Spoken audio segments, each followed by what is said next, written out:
Voilà, donc j'ai donc une bonne nouvelle, au moins pour moi, c'est que j'ai récupéré un peu de voix. Voilà. Alors on va reprendre notre compagnonnage avec notre petit poisson, notre ictus, qui, si on regarde bien, a toutes les couleurs des différents essentiels que nous avons évoqués. Et alors je recommence par ce petit poisson parce que c'est lui qui est le centre, c'est le Christ qui est au centre. Quand on a découvert toute cette manière de voir ces essentiels, quand c'est devenu plus précis, toute cette dimension d'équilibre, des différents niveaux dont on vous a parlé, on a commencé à utiliser ces outils, et puis, un peu comme le disait David, on a pu vivre ça peut-être pendant un temps, comme voilà, une technique de management pour booster un peu notre manière de vivre à la suite de Jésus ou en paroisse. Et puis on s'est aperçu que ce n'était pas complètement juste et que le centre, c'est vraiment Jésus. Comme je vous ai dit, vous l'avez dit hier, c'est que c'est d'abord Jésus qui vit tout cela. C'est pas un en plus, c'est pas un à côté, c'est Jésus qui est le centre, c'est Jésus qui, si on attache, on verra une couleur à chacun des essentiels, ben c'est lui qui vit tout cela et c'est bien au centre de tout ce que nous vivons, c'est bien lui le Christ. Voilà. Et pourtant, c'est important d'être conscient de notre responsabilité dans l'accompagnement des personnes et des groupes. J'ai été très travaillé pendant tout un temps par la fin de l'évangile de Saint Jean, vous savez, où Jésus dit à Jean, il lui dit, à Pierre, il lui dit « Pierre, m'aimes-tu » Et après, il lui dit « Voilà, sois le berger de mes brebis ». Et pendant longtemps, je me disais « Mais si c'est les brebis de Jésus, c'est-à-dire qu'il y a une relation personnelle entre Jésus et ses brebis, bon, ben basta, le travail, il est fait. » Et pourtant, Jésus lui dit « Oui, ils sont en relation avec moi, mais toi, conduis-les, sois berger. » Et puis, si on creuse un petit peu le texte, vous savez, à chaque fois, Jésus dit « Pierre, m'aimes-tu » et on pourrait, dans certaines Bibles, c'est « Sois le berger de mes brebis ». Mais en fait, si on traduit plus finement, on peut traduire « Prends soin de mes agneaux » ou « Conduis au loin mes brebis ». C'est intéressant. Ça veut dire qu'il y a certains dont il faut prendre soin comme des nouveau-nés, et puis d'autres qu'il va falloir conduire plus loin jusqu'à la nourriture plus solide et jusqu'à la responsabilité. Voilà. C'est de ça que nous allons parler ce matin. Alors, on va réévoquer des choses qu'on a déjà vues hier, mais on va les aborder un peu autrement, sur les étapes de croissance du disciple. On va s'arrêter un petit peu sur comment Jésus, lui, forme ses disciples. C'est très intéressant. Après, comment accompagner les personnes. Et après, comment ça s'inscrit sur notre manière, on l'a vu dans un atelier hier, notre manière d'articuler les propositions pastorales. Et puis, comment développer une santé spirituelle. On verra. Alors,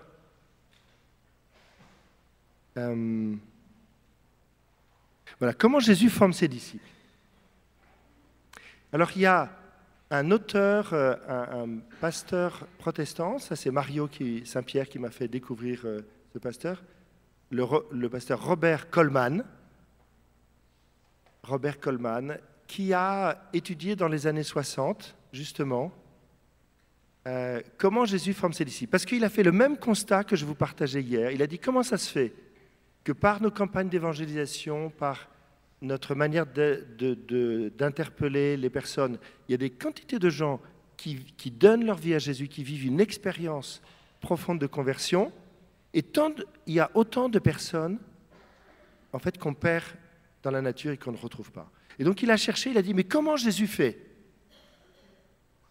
Voilà. Et alors il a regardé dans les différents évangiles comment Jésus s'y prend pour former ses disciples. Alors un petit indice que me rappelait Mario, c'est que dans l'évangile de saint Marc, si vous relisez l'évangile de saint Marc avec ce point de vue, vous verrez 50% de l'évangile de saint Marc est consacré à la formation des 12. Il y a Jésus, bien sûr, qui guérit, qui enseigne les foules et ça. Puis après, les paroles qui sont adressées directement aux 12, les consignes que Jésus donne aux 12, la manière dont Jésus reprend les 12, ce qui nous est raconté de ce que Jésus vit avec les 12. 50%. Ça veut dire que Jésus a pris du temps pour former ses disciples. Il n'a pas été simplement en relation avec les foules.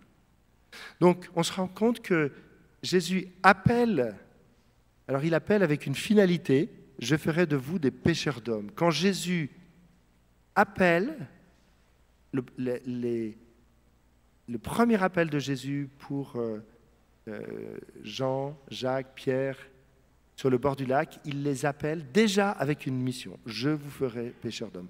Quand Jésus appelle, il est déjà dans une perspective, pas seulement toi, mais ceux qui sont derrière toi. Derrière chacun de nos oui, il y a un peuple. Si je dis oui, il y a un peuple derrière. Jésus avait cette conviction. La deuxième étape, c'est que Jésus met en fraternité. Il constitue une fraternité.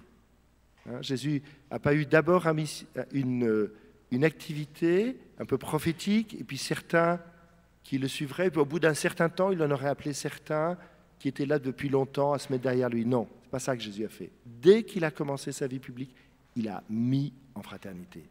Il a constitué une fraternité. Jésus, il met en fraternité, il va donc enseigner, mais on se rend compte que dans le premier temps, Jésus va être avec les disciples. Il est avec. Il ne les associe pas tout de suite à la mission, il est avec. Hier, le monseigneur André Marceau, qui est l'évêque de Nice, rappelait cette parole du pape François d'avoir l'odeur des brebis. C'est-à-dire, c'est le pape François qui exhortait les évêques, les prêtres, à ne pas penser simplement de loin, mais à être avec les personnes, avec le peuple. On voit que Jésus, quand on regarde bien comment Jésus a vécu avec les disciples, on voit qu'il est avec eux, il mange avec eux, il dort dans les mêmes lieux, voilà. Et jusqu'à Gethsémani, où il n'est pas plus loin, ses disciples ne restent pas plus loin qu'un jet de pierre. Voilà. Il y a une proximité de Jésus avec ses disciples. Ce n'est pas un enseignement qui se fait par une parole comme je suis en train de vous faire maintenant. C'est un enseignement parce qu'il vit avec. Il vit avec. Il donne l'exemple. Il donne l'exemple. Il enseigne. Sa parole et ses actes sont une même réalité. Point 3 et point 4, c'est la même chose. Et puis, après, Jésus demande de faire ce qu'il fait. Jésus demande de faire ce qu'il fait. Les disciples ont été témoins. C'est très intéressant quand on voit au début, vous pouvez lire dans les débuts des évangiles, les apôtres sont avec, ils sont présents, par exemple, quand il y a Matthieu qui vient de vivre sa conversion. Ils sont présents au repas, les disciples, mais ils ne font rien. À Cana, ils sont présents, mais ils ne font rien. Ils sont simplement là. Voilà. Et puis à un moment donné, à la guérison du paralytique, on sent que les disciples sont là, mais ils ne font rien. Voilà. Il y a une première étape où les disciples sont simplement témoins. Et puis après, au bout d'un certain temps d'expérience, Jésus, en fonction de ce qu'ils ont vu et entendu, il va commencer à les envoyer. Il les envoie faire ce qu'ils ont vu, et après, il va relire avec eux.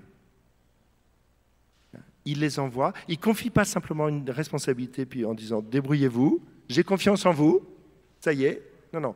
Il envoie et il va relire. Il envoie et il relit.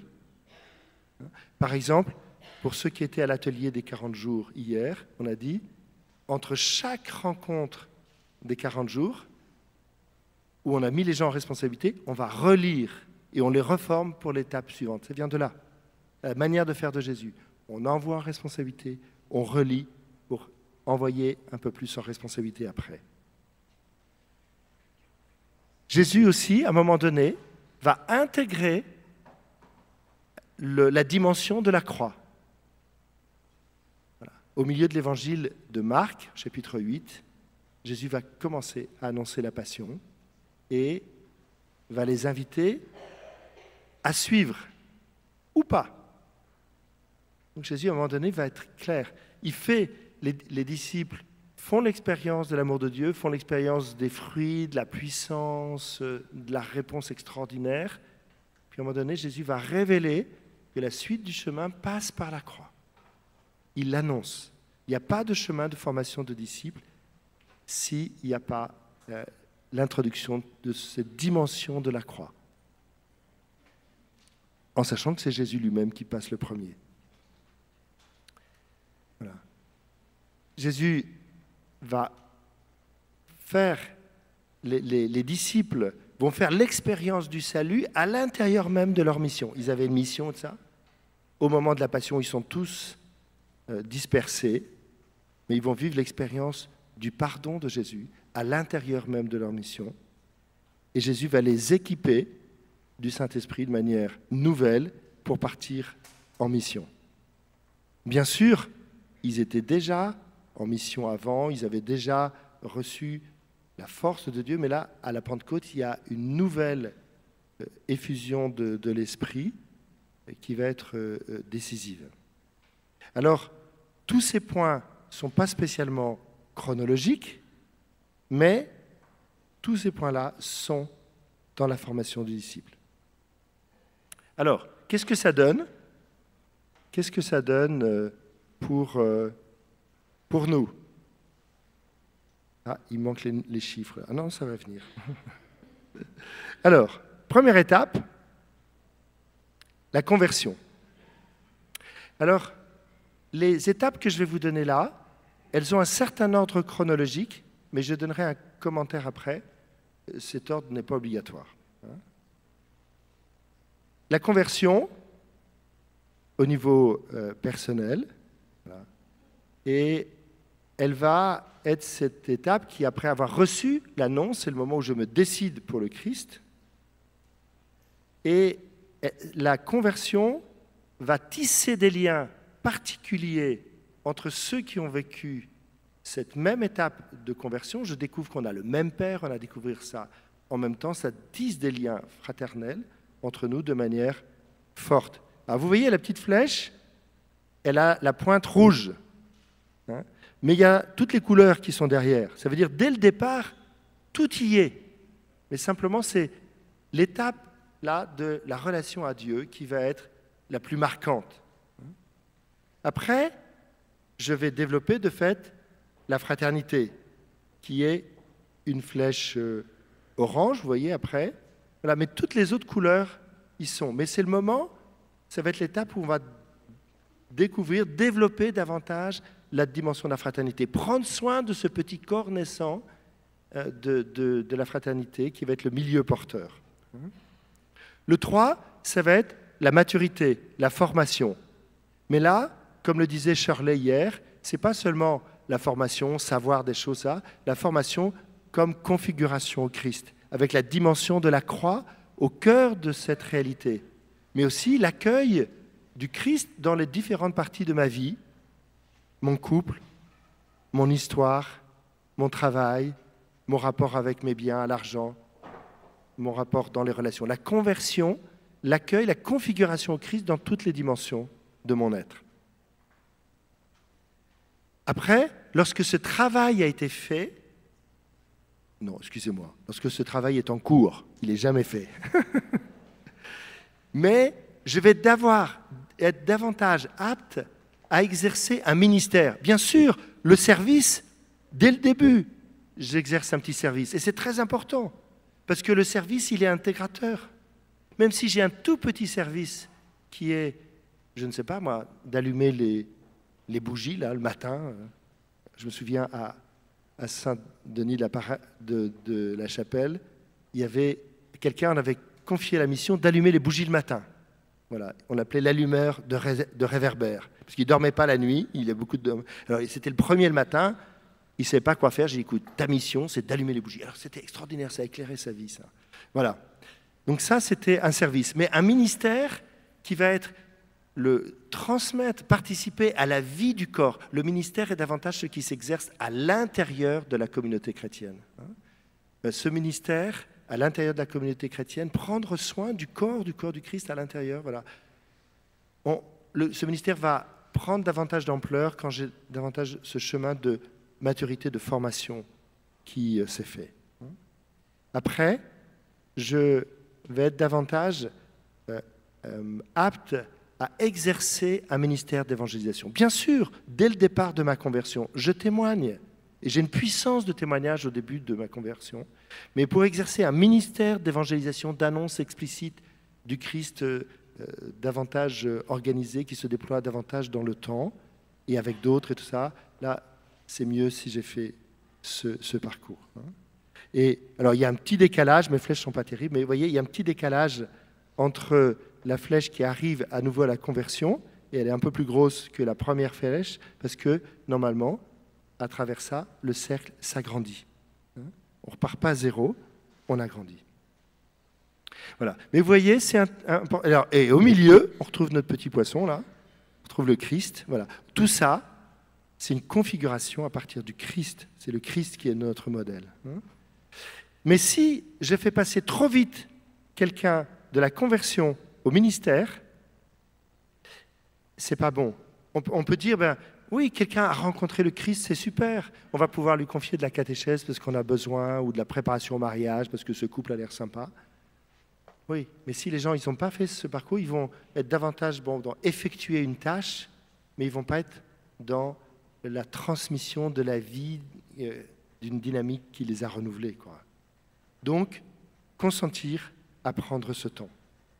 Alors, pour moi, c'était important cela, parce que j'ai mieux compris une fois. J'ai vu un couple voilà, que je voyais pour la première fois ici, et j'avais quand même besoin, comme Jésus, j'avais une idée en tête, j'avais quand même besoin d'un couple pour la préparation au mariage.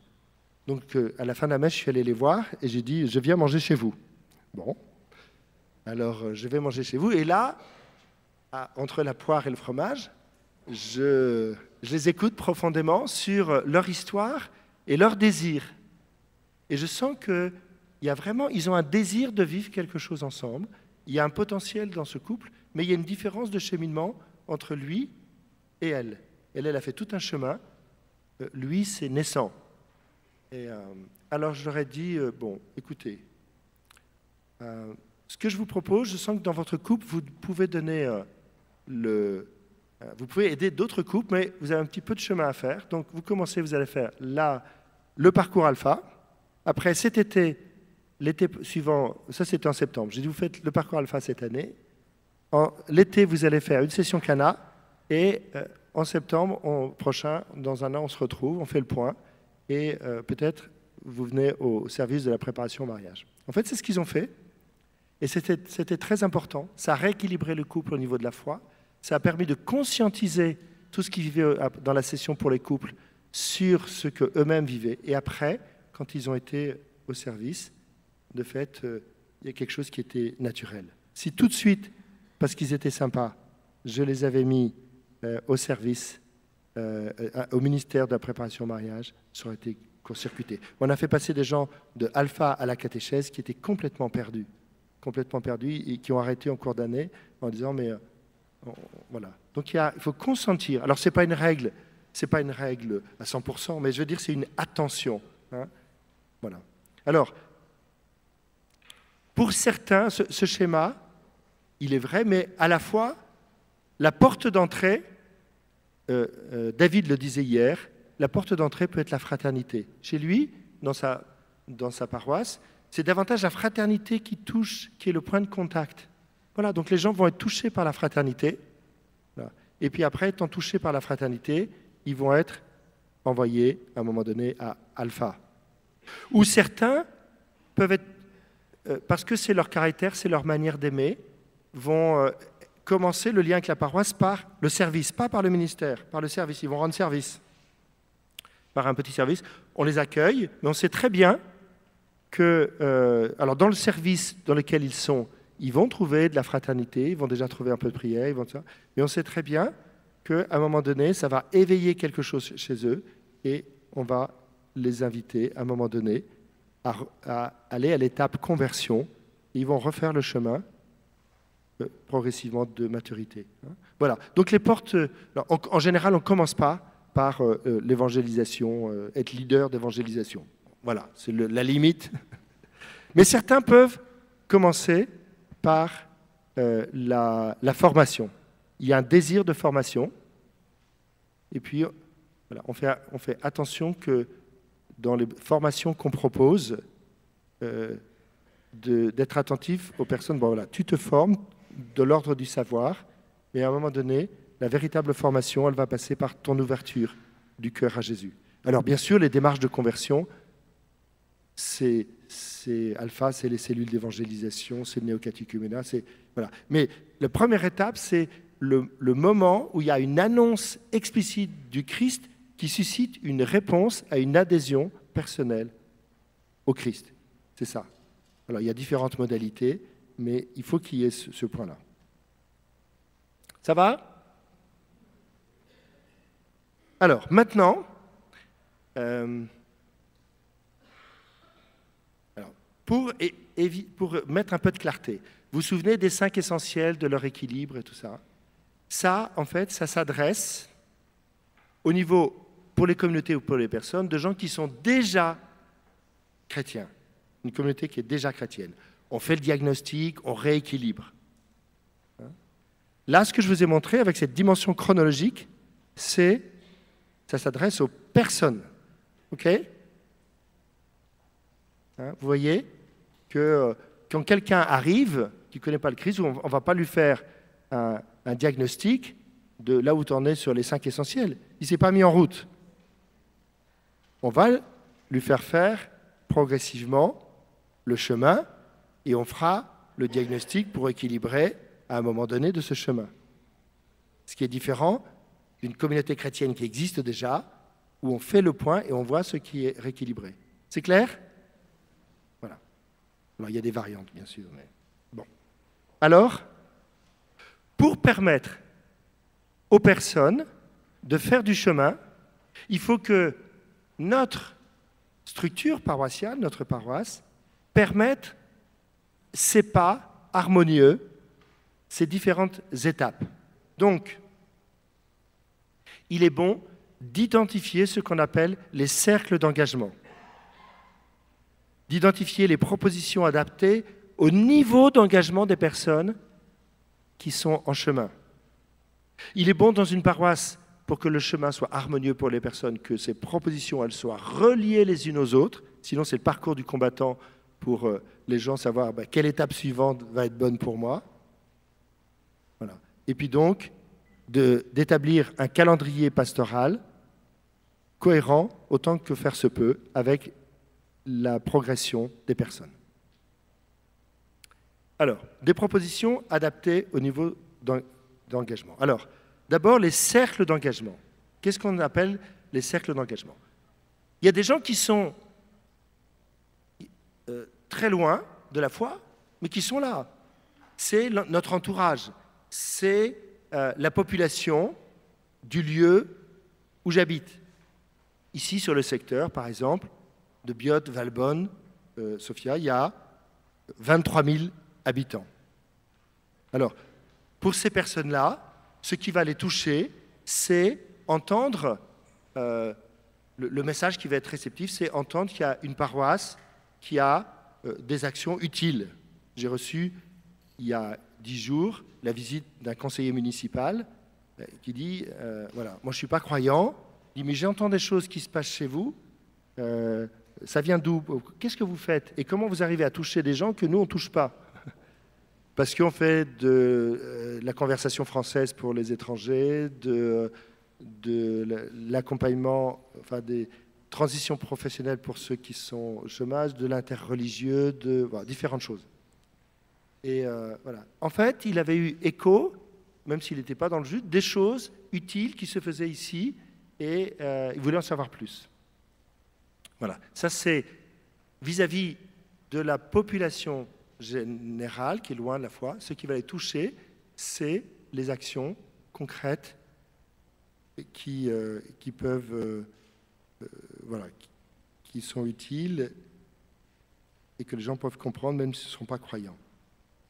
Deuxième niveau d'engagement, ce qu'on appelle la foule, on pourrait dire les gens qui sont croyants non pratiquants. Hein, c'est les gens qui vous disent, oui, ou les pratiquants occasionnels. Enfin, disons les pratiquants réguliers. Une fois, il y a quelqu'un que j'ai rencontré qui m'a dit, vous savez, mais je viens régulièrement à la messe chez vous. Pourtant, je suis un petit peu physionomiste. Oui, je veux dire, tous les Noëls, je suis là. Ah oui. Voilà, donc on n'a pas la même notion de régulier. De ça, voilà. Donc ça, c'est un peu la foule des croyants non pratiquants, mais il y a des relations occasionnelles. Et cela, c'est bon de cultiver l'amitié avec ces personnes-là et de voilà, cultiver ces relations d'amitié. Après, il y a l'assemblée. Donc l'assemblée, ce sont les pratiquants réguliers et qui ont déjà un certain chemin. Ça ne veut pas dire que c'est des gens qui ont encore fait la rencontre personnelle du Christ. Ils peuvent avoir une foi culturelle, une foi qui a une influence générale dans leur vie, mais pas encore une foi avec une relation personnelle au Christ. Donc à cela, on cultive bien sûr les liens de fraternité, mais on va proposer à ces personnes-là cette adhésion personnelle du Christ. C'est aux personnes qui sont soit les pratiquants réguliers occasionnels, là, soit l'Assemblée, on va proposer une adhésion personnelle au Christ. Après, les personnes qui ont vécu une adhésion personnelle au Christ, il va falloir aider ces personnes-là avec des propositions qui vont intégrer toute une dimension de maturité dans la foi pour faire grandir ces personnes-là. Et puis, voilà, il y a le noyau qui porte. Alors, la vertu à cultiver dans le noyau, c'est la fidélité et le pardon. Parce que plus on est près les uns des autres, plus on... Vous voyez hein, ça... Voilà. Alors c'est très concret ça. Hein. Plus on est proche, voilà, plus il va falloir vivre la réconciliation, puis vivre aussi la fidélité, parce qu'on assume les charges, il faut durer. Voilà. Et puis, de ce noyau-là, certains vont... qui portent une dimension d'évangélisation plus explicite, plus mature, vont non seulement être appelés à s'engager dans le ministère de l'évangélisation, mais aussi vont être appelés à partager ailleurs avec d'autres paroisses, d'autres communautés, ou aller dans d'autres lieux pour l'expérience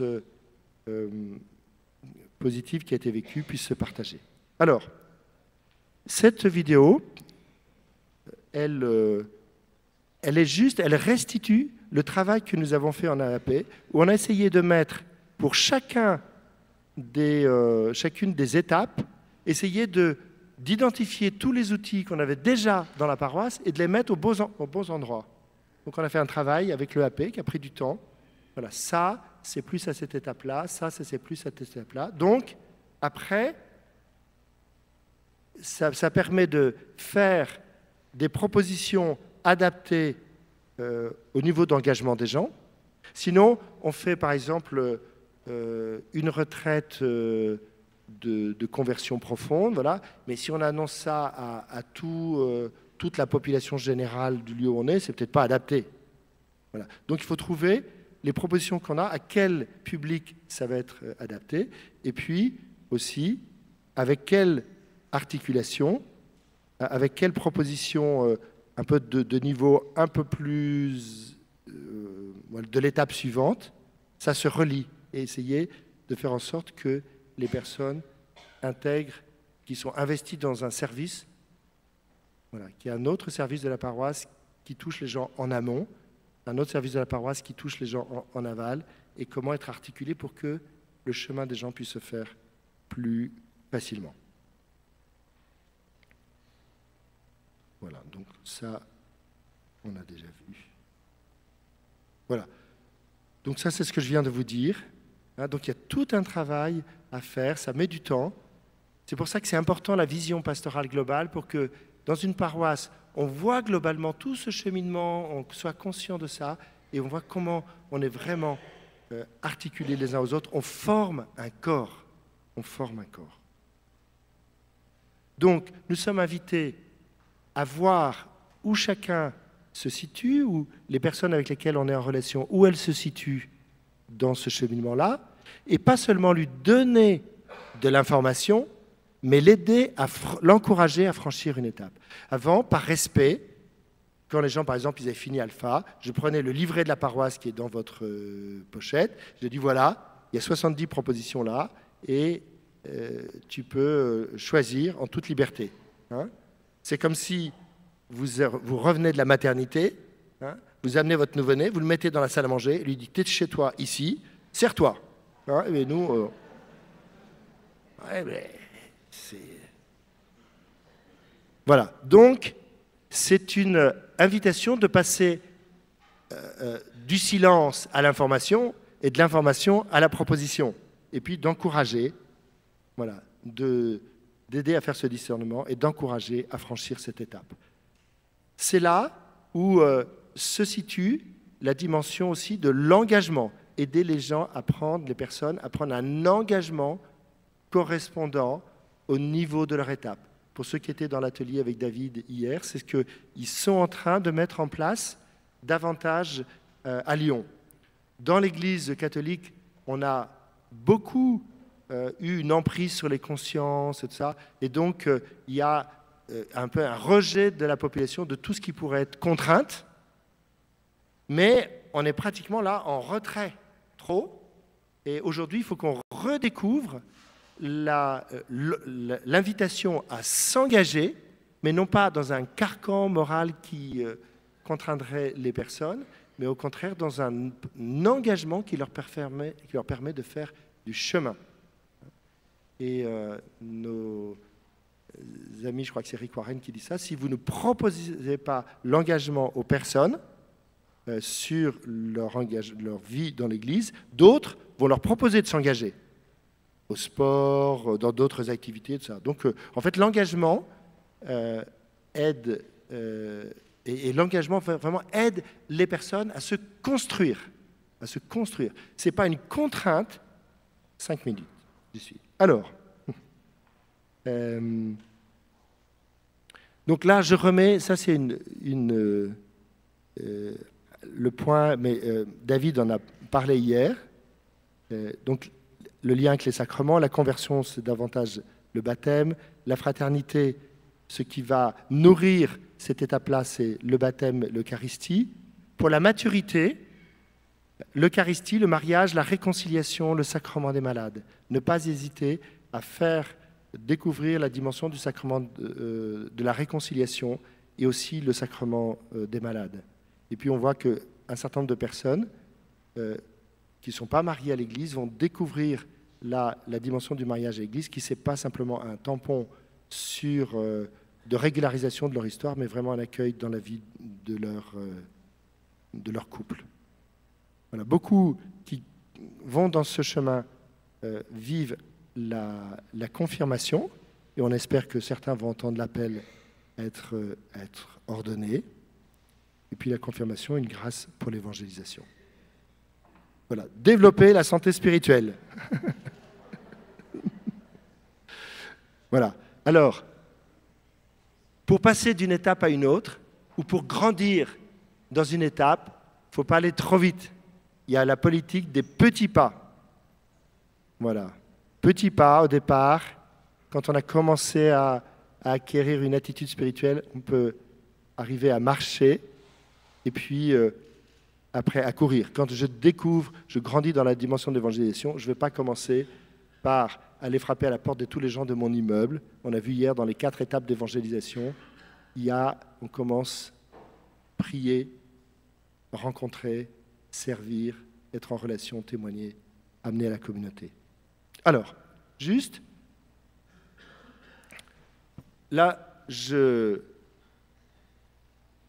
m'adresse non plus aux personnes, là, mais c'est un petit mot sur par où commencer quand on considère la communauté elle-même. Hein. Quand on considère la communauté elle-même, on commence par le renouveau spirituel, amener dans la communauté où je suis à une rencontre plus du Christ, le renouveau fraternel, après seulement le renouveau de l'évangélisation. Je n'invite pas des gens à connaître Jésus dans une paroisse où on se bouffe le nez et où les gens n'ont pas fait la rencontre avec Jésus. Le 3e niveau, c'est le renouveau structurel, c'est-à-dire je vais pouvoir restructurer la paroisse quand il y a eu déjà cette dynamique de conversion qui est en cours. Et lorsque ces 4 niveaux de renouveau sont en place, il va y avoir un renouveau sociétal, c'est-à-dire que la paroisse elle-même va amener des transformations dans la vie des personnes et va avoir un impact sur la société. Un impact dans le milieu du travail, dans le milieu caritatif, dans le milieu... Voilà. Mais ce renouveau sociétal, il ne faut pas vouloir le faire trop vite, il tombe comme un fruit. Je vous remercie et je voudrais demander à Stéphanie de nous dire un petit mot de son chemin qui illustre ça.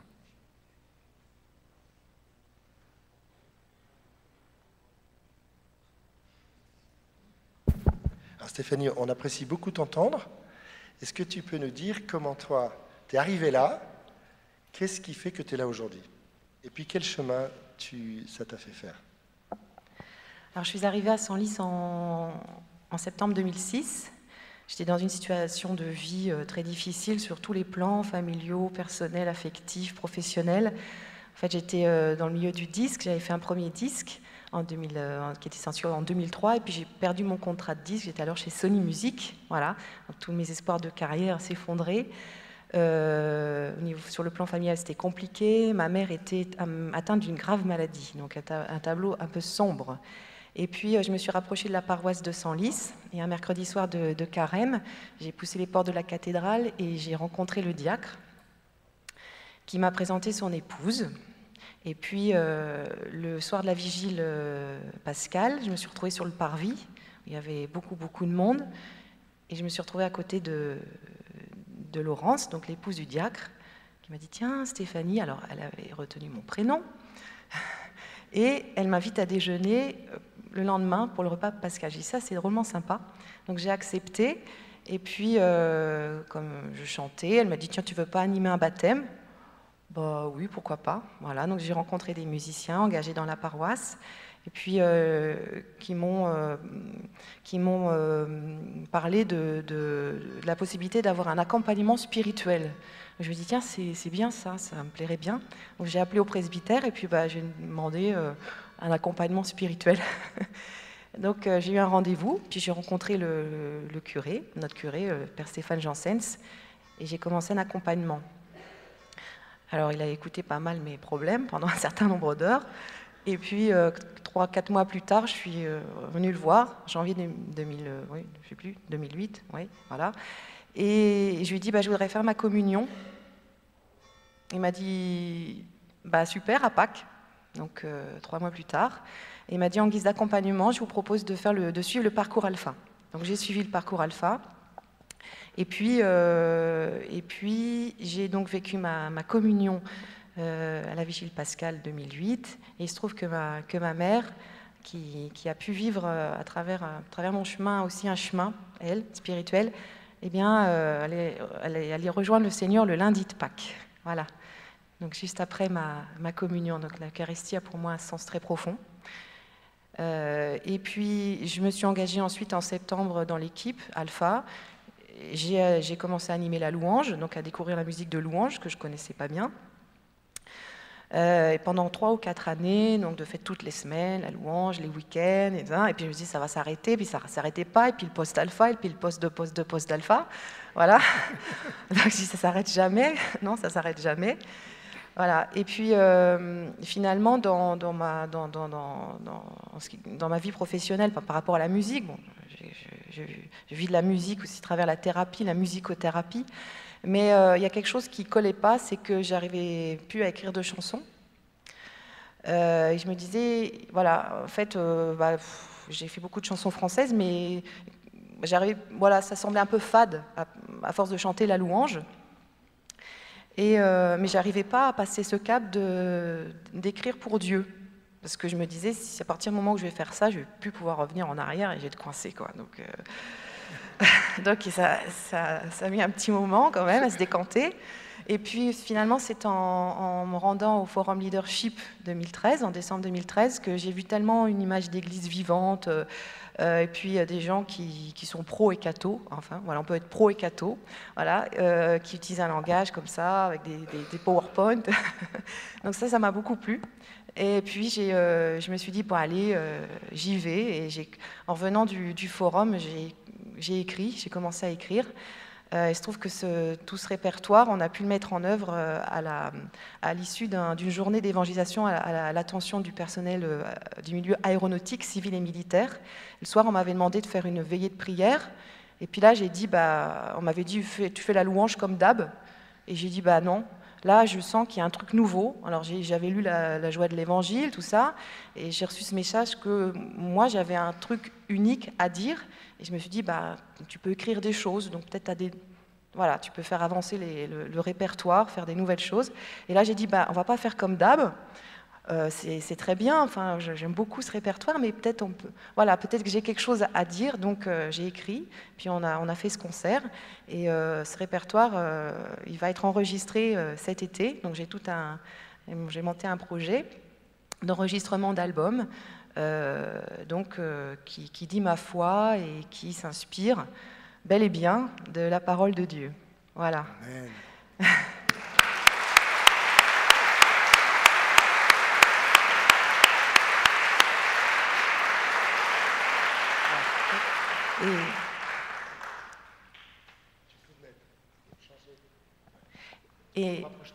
Et en fait, quand j'ai rencontré Jean Hubert, qui est venu animer notre premier forum diocésain en mars, j'ai vu ce tableau-là de la foule au noyau, et j'ai pu voir qu'en 6 ans, je suis passée de la foule au noyau, et qu'aujourd'hui, je peux réfléchir avec le curé à qui je ne parle plus de mes problèmes, mais je parle de projets, j'amène des devis de sono, et on réfléchit à des projets, comment créer un concert pour que la foule vienne. Donc ça, je trouve, c'est une belle dynamique. Amen. Voilà. Et donc...